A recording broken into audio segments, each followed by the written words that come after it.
Please get ready for a dictation of a speech. 5 seconds. Start. Madam, coming to the issues, I would like to say that agriculture is the backbone of our economy. More than 70% of the people in our country are dependent on agriculture and its various allied activities. The agrarian distress is huge in the country, maybe due to the various cyclones that have hit our country, or the series of drought which have affected the farmers, or the low minimum support price which the farmers are having to deal with these days. Then the climate change and inconsistent rains have affected the farming community in a great deal. So we request the government to take steps to keep up their word. The government had promised that they would double the income of farmers in the coming 5 years. They promised it during their previous tenure. Hopefully, they take enough initiatives to double the income of farmers. I would like to talk about my state. The agriculture sector in Andhra Pradesh is in huge distress. The average monthly income for the country for the farming community is Rs 9,000, and this leaves only with a surplus of Rs 350 per family. Kindly imagine what the farmers can do with this surplus of Rs 350.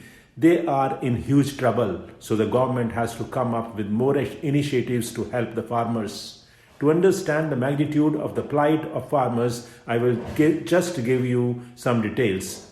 Andhra Pradesh tops the list of indebtedness of the farmers. The percentage of indebtedness of the farmers in Andhra Pradesh is 77%, whereas the national average is only 47%. The government should come out with good initiatives. What the government has promised is exactly not enough, and more initiatives needs to be done, because with this sort of support, I do not think doubling of farmers' income is possible. The 14th Finance Commission took into consideration the population figures of 1971 census. But in these 40 years, various states like Andhra Pradesh took a lot of initiatives to control population.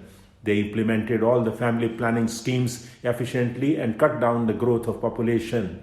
If the population figures of 2011 census are taken into consideration, it is going to affect Andhra Pradesh drastically just because they have controlled the population. Towards various schemes, it was publicized and the population was reduced. So considering these facts, as we are of the view that using the population data of 2011 census as a basis for determining the state's share in divisive pool would be grossly unjust to Andhra Pradesh. The President's address is silent about the price rise of the petroleum products. You always say that the government has no role in increasing or decreasing the price of petroleum, but we have seen that the price was constant and decreased a little bit during the state and central election. It shows that the ruling party has a hand in this phenomenon.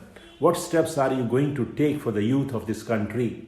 I am asking this because the same has not been mentioned in the President's address. As far as education is concerned, it is not possible for any ordinary family to go in for higher education of their children. There is no alternate policy. Honorable Chairman, sir, I express my sincere thanks for giving me this opportunity to participate in the motion of thanks debate. I also express my gratitude from my heart and soul to the people of my constituency who have elected me as their representative and given this opportunity to be their member in the 17th Lok Sabha. I wonder that this house has emerged with historical significance in which a number of initiatives and decisions have been taken since our independence. I feel honored that I am also a tiny part of this temple of democracy. I am very delighted to congratulate the government for its second term. The address of the Honorable President reflects the achievements of the government in its previous term. Honorable President has mentioned particularly about the economic development of the nation, which has reached 7.3% during the last 4.5 years and has placed our country as the 6th largest economy in the world. The Honorable President in his address has highlighted the successful implementation of various schemes of the government. Among them, some sectors like education, health and family welfare, agriculture and rural development are closely associated with all sections of the society. Honorable Chairman, sir, I would like to inform the House that At this moment, the state of Tamil Nadu is implementing the Right to Education Act effectively. For example, more than 60,000 students for economically and socially disadvantaged sections have got admission in private schools under the Act this year. It means whatever action is performed by a great man, common men follow in his footsteps, and whatever standards he sets by exemplary acts, all the world pursues. With these words, Honorable Chairman, I thank you once again for giving me this opportunity.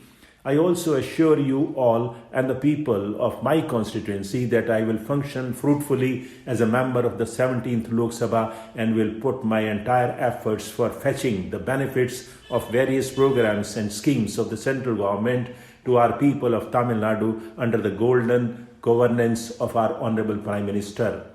Honorable Chairman, sir, I am thankful to you for this opportunity to take part in the discussion on motion of thanks on the Honorable President's address. Once again, I thank you and honorable members of this Lok Sabha. Honorable President in his address stated that the country will be led to a bright future. This government also assured to make efforts for improving our agricultural-based economy. Tamil Nadu has been totally neglected in this President's address. 7 crore people of Tamil Nadu along with the state have also been neglected in this address.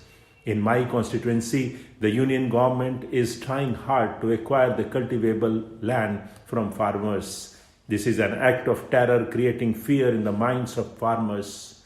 Farmers are forced to leave their farmlands. Their views are not heard by the government. If this is the situation, how can you improve the living conditions of farmers? Honorable President in his address stated that the agricultural economy of the country will be developed. Do the farmers of this country get remunerative prices for their agricultural produce? They don't get remunerative prices. The farmers do not even get marketing facilities for their produce. After demonetization and due to implementation of GST, micro, small and medium enterprises and their growth have been affected. GST should be brought down to 5%. Otherwise, the micro, small and medium enterprises cannot be protected. Without improving this sector, how can you generate employment? Honorable President's address did not clarify on how the unemployment problems will be addressed and did not specify the scheme of employment generation. Without developing this sector, without giving them the favors that are needed, without reducing the GST for this sector, without ensuring undisrupted electricity supply to this sector, how can you see an upward trend of growth? In order to address unemployment problem, this sector should be developed. The tax levied on them should be brought down. Honorable Chairman, sir, I rise to support the motion of thanks on the President's address to both the Houses of Parliament.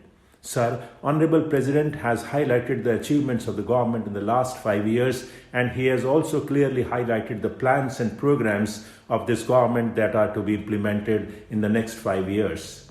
That is the duty and the responsibility of this august House to implement the schemes for the welfare of this great country. Honorable Chairman, sir, these negotiations have been going on for the last 22 years, and since the framework agreement had been signed, I would like to urge upon the Honorable Leader of this House, the Prime Minister of India, to kindly expedite the Naga political negotiations and to settle the issue at the earliest. Honorable Chairman, sir, coming to the second point in the Honorable President's speech, a mention has been made stating that Citizenship Amendment Act will be amended. Coming to the Honorable President's address, a mention has been made that special emphasis is being accorded to improving connectivity in the northeast hilly and tribal areas. In addition to increasing the ease of living of citizens in the northeast, tourism, agriculture and other allied sectors will also benefit from better connectivity, and steps are being taken to encourage organic farming in the northeastern states. Honorable Speaker, sir, you are aware that we in all the northeastern states and in the hilly areas are dependent on road transport. The traditional fishermen of India find their livelihood by fishing in seas, rivers and lakes, etc., selling fishery products. Approximately 18 to 21% of the total population of the country depends upon fisheries sector, and they are the most deprived population amongst us. Honorable Speaker, sir, my question is that whether the government would take any initiative to introduce new fisheries policy for improving the socio-economic status of the fishermen and allied workers. I want to ask whether the government has any policy on inland fish farming. If so, I would like to know about it. My second question is that whether any such policy is applicable to fishing in rivers. My third question is that whether any of the fish found in inland waters or rivers are in the category of endangered or critically endangered. Sir, I am aware that agriculture is a state subject. Stop.